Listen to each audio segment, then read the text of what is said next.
Welcome to Rebecca Sounds Reveille. Oh, have I got a shout out for you today? Because with us, we've got a writer, a family commercial and fashion photographer, a cinematographer, and he is known for Moneybag, A Rising Circle, and My Pizza. There's more. He's going to talk about some of those things. He's also earned an associate's degree in film production, technology, along with a specialization in cinematography.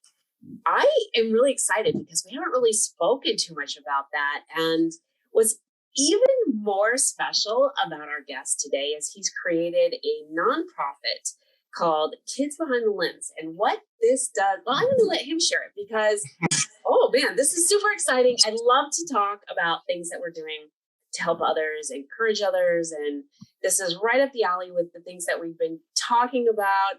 And so let's bring our guest on now. Welcome, Ken Montano. Hello, Rebecca. How you doing? I am doing fantastic. I'm jazzed at the things that you've got going, and you're just nonstop. This is just scratching the surface of the things that you do. And so I'm going to ask you, was the first thing that you started doing maybe in your younger years photography? No, not at all. In fact, I didn't even like photography when I was younger. No kidding. Nope. Okay. I mean, I respected it and stuff, but I wasn't one of those kids that had a camera in his hand or anything. This is really interesting. So, Yeah. moving into photography and entertainment.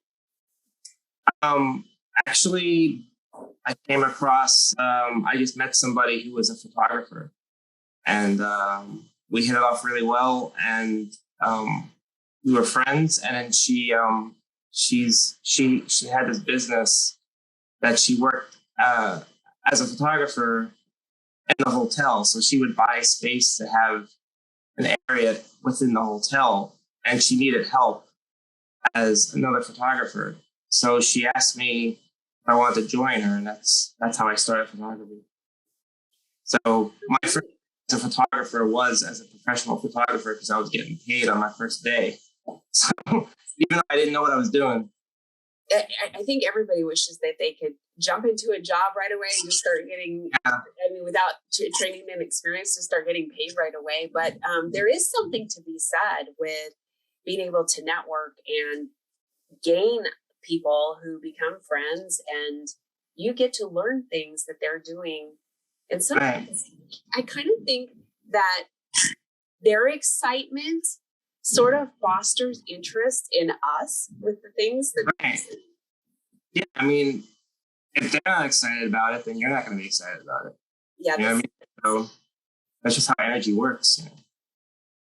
Yeah, I think so too. And so you've been doing that for a while. You were doing family photography, and yeah, I started that in 2012. I started that.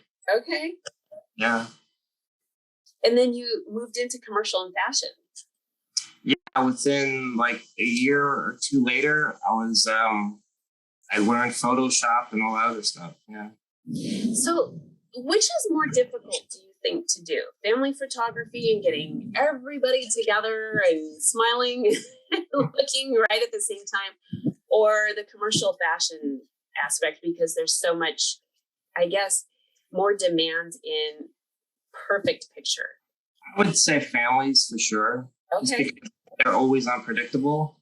You always have the one straggler kid who just wants to do his own thing, you know, and you got to put your shutter speed on like 1,000 to catch every little movement he gets, right? Or just get him to look at the camera, you know what I mean? That's. And then you have the father that doesn't want to be there, you know what I mean? And the mother, and then they start arguing. Like, it's so funny when you think about it, because I have a lot of good pictures of families, and I remember like the behind the scenes, just like you would, like with your own pictures, right? So we all know what, like when you see a picture, like if you had a fight that day or whatever, you're like, oh yeah, I remember that family. They were a pain. You know what I mean? Like that kid, that grandma, and then other times it'd be like, oh, that family was great. And that's how I remember my own images, you know, just like other people do with their own images. So families, because the fashion stuff, it's more planned. You would have, your lights all and where you want them to be. It's usually in a studio. It's usually, yeah, it's just more fun too. It could be a lot of fun with the right family, but a lot of families can really be try your patience. So Yeah. many people in the audience probably won't know this about me, but I happen to have been that kid. In fact, yeah, I don't know, probably 8, 9, 10, somewhere around there. We didn't have family over all the time, but this one particular moment that we did, and we didn't have a professional photographer, but dad was taking a picture and I was not happy. And so I either turned around or put my head down right when I knew he was going to take it. And I'm the only one in there just messing up that. Right. And you knew that what you were doing too. I did because I was irritated about whatever it was. When you're a kid, little things can, whatever it was. I don't even know. I just know because that's the picture I see, and I'm thinking, what did I do that for? But I wasn't. What I used to do? I used to have a good way with kids when I was if I saw a kid that was kind of like being like a straggler kid and like a problem kid, whatever, I would show them tricks and stuff, and then I would say, okay, if you want to learn how to do this trick, just be good for your mom and dad and we'll get through this. And then at the end of the day, like at the end of the shoot, I would show them the trick. And then, that's how I dealt with those kids a lot of times, but it didn't always work.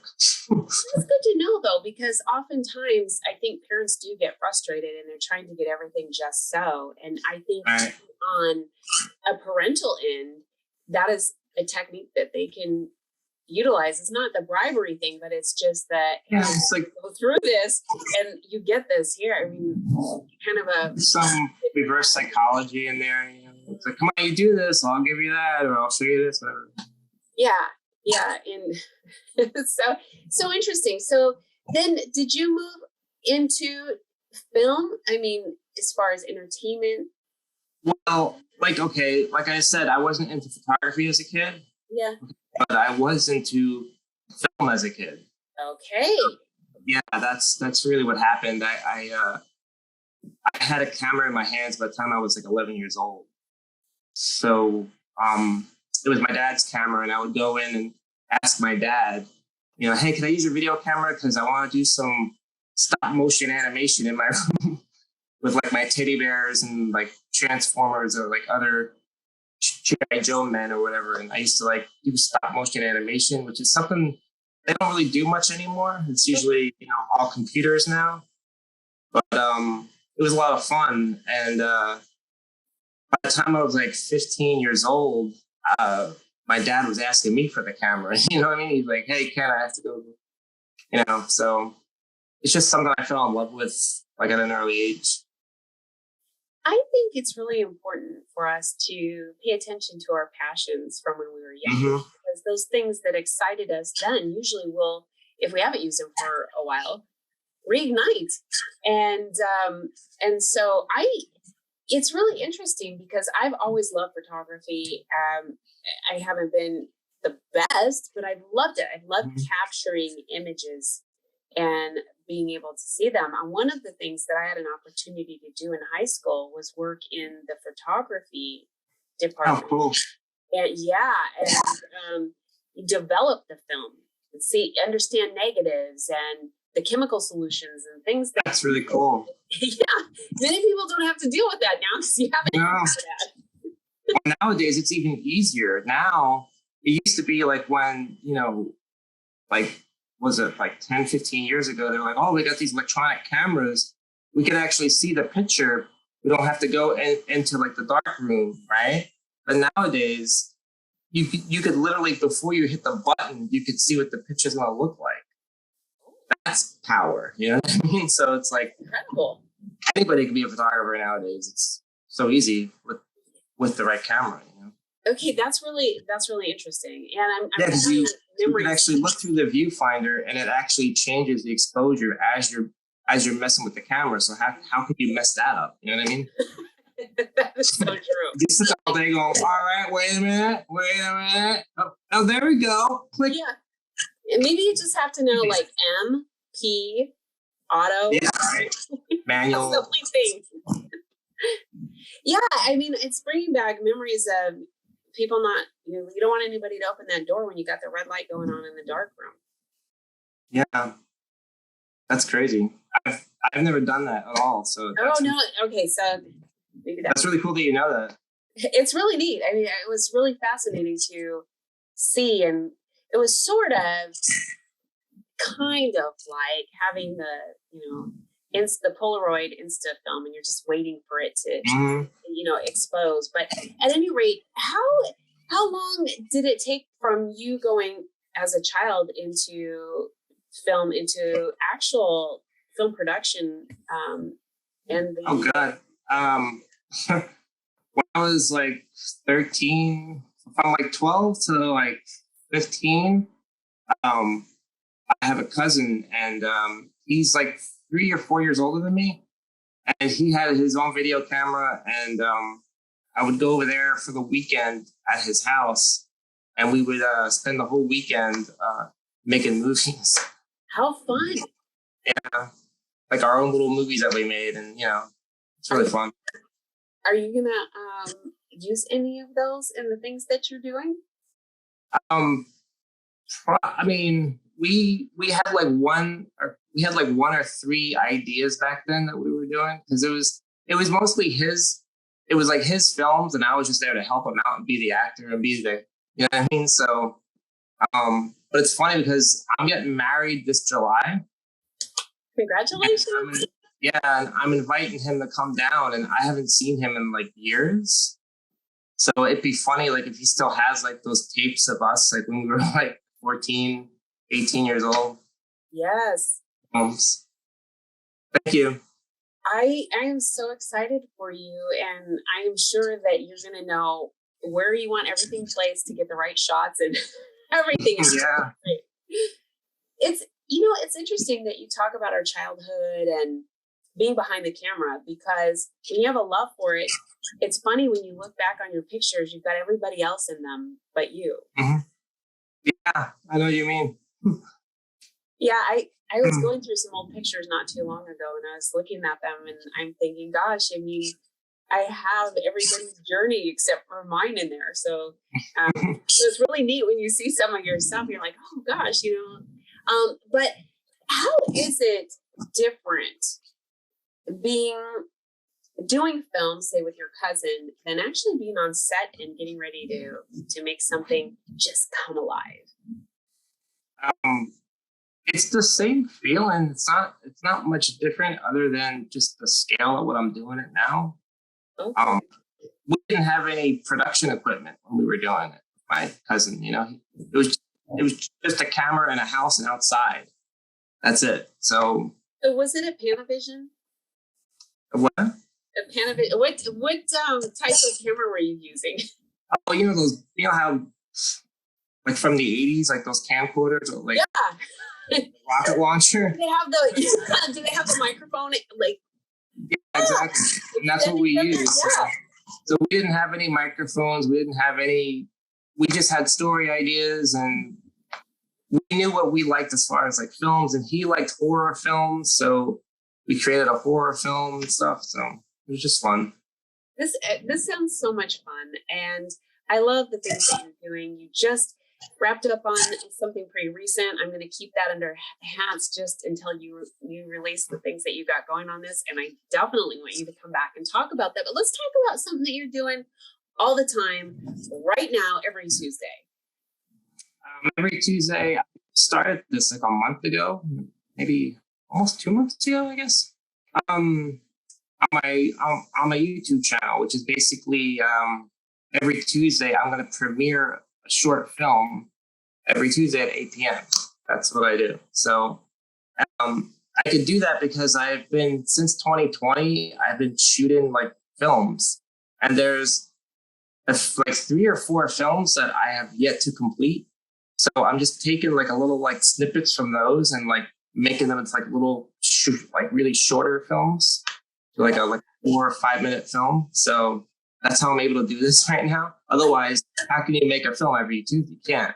I think that this is great, simply because right now short video is in demand. You see this on a number of social media platforms. TikTok has taken the lead in this, and you have other social media platforms that are replicating it through reels and stories. But to take some of your work and sort of, it's not just a trailer, this is a shorts that comes out every Tuesday. And now you're engaging people to see what's going to be coming. Love this. I love this idea. Completely out of the box, but so the timing with what you're doing is so perfect. And not all the films that will premiere on Tuesday will be older films. Like the one that I just shot this weekend, in 2 months, I'm going to premiere that here too. So Great. I'm just excited to be making more films at a consistent, because I would say consistency equals success, right? Like the more that you do something, like the better that you're going to get. So that's what I'm doing. I want to take that as today's big key learning point for everybody. Consistency is the key to success. I try to make sure everybody, every episode, that we have something that can help people change their life. And I think that this is a really, really important thing to say. And well, the second thing out of the show so far is that passion, your passion as a kid, listen to that, because it's going to foster something that you're going to love later on. Work doesn't become work that way. And then it's true, consistency is essential to success, because as you're doing things grow from it, and people that you're building rapport with, or who are watching you, they gain this trust relationship with you, even if it's just on screen. And so when you're consistent about doing something, it shows you're reliable, and so much more about you becomes connected with people, and that lands you in places you never dreamed of. And we know, like, every year people do the same thing. It's like Happy New Year, and then they're like, no, I'm going to change. I'm going to do things. And then like 2 months later, they're, it's the same person again. You know what I mean? Well, I wanted to make sure that doesn't happen. So I was like, well, how could I do that? Well, if I say I'm going to, every Tuesday, then it's going to come out every Tuesday. I have to be accountable for that. It keeps me on a schedule, I love that. And with that too, I think that when you're being consistent and you look at your yearly goals at the end of what you were just consistent with, you're going to see the potential for new growth to be added to that. And because you've already adapted to that, it won't be too much more difficult to add a new component and just have that grow. Oftentimes we don't think about all of the opportunities that come along with consistency. And like, okay, I'm just going to do this, but you don't want to get in a routine that leaves you stagnant. You just get into a point now where you can go, okay, it's so funny, kind of like when you're learning something new, it might take you an hour. And then as you begin to master it, at some point, it might only take you 5 minutes to do it. But that other, 55 minutes, now you can incorporate something else and grow. And it just allows you to continue to grow this circle influence that you're creating. Yeah, it seems like I was talking to somebody not too long ago about, they say they're a filmmaker. And I was like, well, let me see your work. And I couldn't find their work anywhere. And so I was like, well, so you're not a filmmaker. You like film, you're really into it, but until you make a film, put your name on it. And you know what I mean? Like, you can't. So I see like a lot of that going like around, and it's like, and then, well, it's like, you're not a film, you're just like really into film until you start making films. So like, I could actually say that I'm a filmmaker now. You know what I mean? Like, that means something to me. It does mean something. And in IMDb, this means something. You're acknowledged in the industry as a professional and an expert. And not to mention that, let's going back to not only experience making you an expert, you have an associate's degree, and your associate's degree is big with what you've done. That's funny, because I didn't really learn much. I mean, the stuff I learned, when I went to Valencia and then I was at UCF and stuff, it's not the stuff that made a difference of what I'm doing now. Okay. Like, it's like I know how to wrap a cord because I went to college. And like I did a lot of stuff before that too, but it wasn't until like the last couple of years when I really dug into it. Okay. Because for years I was like those people that was like, no, like I watch films, I understand film, but they don't really make their own films. They're like trying to make their own films. So they're trying to get into like that world, And I was trying to do that for like a long time, trying to get on sets where I can and help out and stuff. And anytime I would say, hey, I could help, I could do more. I could never get ahead. I didn't get ahead until I started making my own films. So, do you think that, okay, there's something to say about just getting out there and doing hands-on, because I think you probably, just based on what I'm hearing you say, is that you knew a lot before you went in there, and you were probably even able to help other students saying, okay, if you just do this, this is going to help us, get this accomplished. Because you've been using that.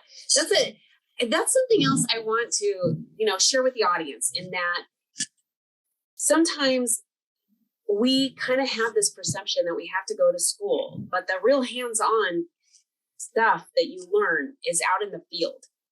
And something may not work exactly as it was in the classroom, and you have to do all these different modifications or tweaks and be adaptable. I think the bigger problem is that when you say you want to be a filmmaker, or you're walking around saying you're a filmmaker and you have filmmaker friends or whatever, you want to impress them. Okay. And you're afraid to put anything out. You're afraid to make anything and put your name on it because you're like, well, yeah, I did make that. Oh, yeah, I know the sound was kind of bad. Well, duh. You have to start wherever you are. Just admit to yourself, yeah, I don't know. Stop. You know what I mean? Like, and I'll share something with just like grow from there. But absolutely, you do grow from there. When I first started doing a radio show that eventually turned into adding the video component, my very first show, it was 2 hours long. It was solo. I thought I had enough content. I didn't. I was completely nervous, even though I had been doing public speaking for many, many years. There was something completely different about that. And if we were to go back and listen to this, it would be like, oh my goodness. But I put it out there because this is what you do. And it's actually great to see someone grow. When you have an audience and a fan base that grows with you over time, it's a tremendous thing, because they'll say, I can remember when, and they'll still be able to identify, hey, you are a real person. It wasn't something, there's just such a really neat connection that way too. And I do encourage anybody, like you're saying, if you've got something, get out there and put it out. If this is what you want to do and you're saying you're doing it, put it out there. No fear, because if you don't do it now, 5 years from now, you're going to be like in the same spot because you didn't start yet. It's stupid. Yes. And it's all fear driven. Like you're saying, people are afraid what somebody's going to think. The audio wasn't that great, or sometimes it's our own fear of meeting our own expectations. But I think you're 100% accurate. Yeah. No, they're more worried about their friends. Yeah. Okay. So let's think about our friends for a second, and going back in time to the childhood, because I could talk to you, Ken, all day about this stuff. But before I let you go, I really want to talk about what you're doing with Kids Behind the Lens. Oh, that was something I did, a couple of years ago. It was this great idea where we rented out a studio, and we divided the studio into like 5 different halves. And so we had like 5 different spaces, and each space represented a job that a photographer would go on. Like we had supposed to be like at, like a wedding. We had like a rock star concert going on at one of the other ones. And the kids, the idea was that they're supposed to be getting these calls, because the idea was that I couldn't handle all the work, so I had to hire these kids. Okay. And I was like, oh, quick, you have to go to this rock concert. So then, all the kids would shift over to the rock concert area, and they we supplied them with their own, with actual film camera, like actual cameras. And then we just let them, I started off by giving them like a 10-minute course in like the basics of photography. Mm-hmm. And then we let them go from space to each space, I think was like 5 minutes each, I think. And then when the 5 minutes were up, they would all walk up to the next one. And we had a ball because we had photographers there, like as like, what do we call them? Photographer, like the teachers, whatever. And I love this. I want to do it again sometime in the near future because we had a lot. The kids were just great. They were taking really good pictures too. I would love to see that. In fact, you're bringing back something to mind where it tells me how important that this is. And I had these lenses and I needed to find some information about these lenses and the different cameras that I had and so on and so forth. Long and short of it is I couldn't find a photography shop anywhere. There just wasn't any. So I found one in a location that I was going to be traveling through, and I went in and I had to wait because there's people coming in that had business to do. And I was excited to see, I was so glad that I had an opportunity to wait because there were college students coming in and they were looking to make purchases of cameras from way back. And so their instructor was starting them on old school cameras. Here's, how to capture black and whites and you need this. And so I thought that was really great. What you're doing is the younger informative years. And I think this is a really great opportunity for them to get in there and get some experience and see some things that they might like. And the creative side of film, cinematography, photography, I just think that really allows things that are going on within us to just explode when we can convey it through this method. Yeah, that's beautiful. I love it. I am a film person. I've got a humongous trunk full of pictures and everybody's like, I'll just snapshot it and, then you can throw the photograph out. And I'm like, no, I mean, there's something to be said for all of those.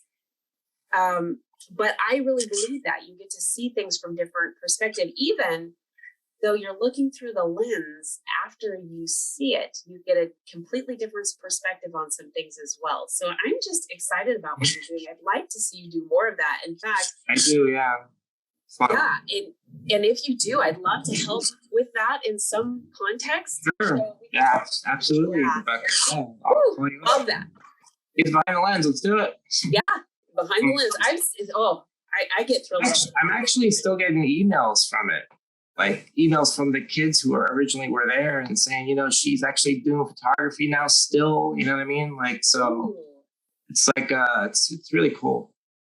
This is very exciting, and I just got to share with the audience that if you want to get involved in this too, please definitely contact either myself or Ken, because I really believe in equipping our youth. Have you seen the pictures from it? I haven't showed you the pictures from it, right? No, not yet. I could send you some pictures from it later. Yeah. Really cool. Super excited about this. So let me just share with the audience, or have you share with the audience, how they can get in contact with you and stay on top of what you're doing, and especially tune in to this new breed of entertainment that you are delivering every Tuesday night. Yeah, well, my YouTube channel is Montano Productions, Montano, and I'm on Facebook, of course, but who isn't? You have a photography website as well. It's got your I have a photography website. Yep, Ken Montano Photography. So if you need headshots, I do headshots for actors. I do 30-second spots, like commercial spots. If you have like a business, whatever. So, make your brand look more professional. Not just I mean, I could do a longer spot than 30 seconds, but that's where it starts. And yeah, that's it for me as far as how you can reach me. Somebody wanted to work with you and get some headshots done, but they live on the other side of the country. If they were to take some photographs that you said, okay, I need, your head here, your shoulders here, could you edit them and make them professional? I mean, if they were shot with a good camera, and I would advise them to shoot it in RAW in that JPEG format. Yeah, I could. Okay. Great. So we have lots of opportunities for those of you who are watching, listening. You can definitely connect with Ken to see the things that he's got going on. He's doing something out of the box. None of the other cinematographers are doing this right now. You've got to check out his shorts that are coming out every Tuesday night at 8 o'clock Eastern time on YouTube at the channel Montano Productions. We also want you to connect with him on Facebook or any other social media platform, including checking out his website so that if you need anything, whether it's commercials, maybe you have something small production that you need done. Lots to do. Ken's the guy. You've got to check it out. I'm delighted. I can't even begin to tell you how much this brings me joy to think that there's even more that we can do with our youth through the things that he's doing. And like I said before, if you want to get involved too, just get in touch with us. Me, Rebecca Mann at Publicist.com. We got a lot going on. Thank you so much, Ken, for being with us. Thank you, Rebecca. Thanks for your time. Appreciate it. The time just went by like snap. I know. That was it. I've got so much more to talk with you about, so we'll definitely have you back again. Thank you. All right, cool. Thank you so much. And thank all of you for tuning in to another episode of Rebecca Sounds Reveille. So delighted because this particular episode not only gave you an opportunity to get to know Ken, but he shared so many really important points that are going to make a difference in our lives. And this is the kind of person that I think is somebody that you should connect with and follow, because he's going to continue to provide inspiration and give you tools and resources and hope to make a difference in your own life or that of somebody you know. So make sure that you get this out there to everybody on social media in any fashion that you can, with those that you know and everybody that you don't. Thanks for tuning in.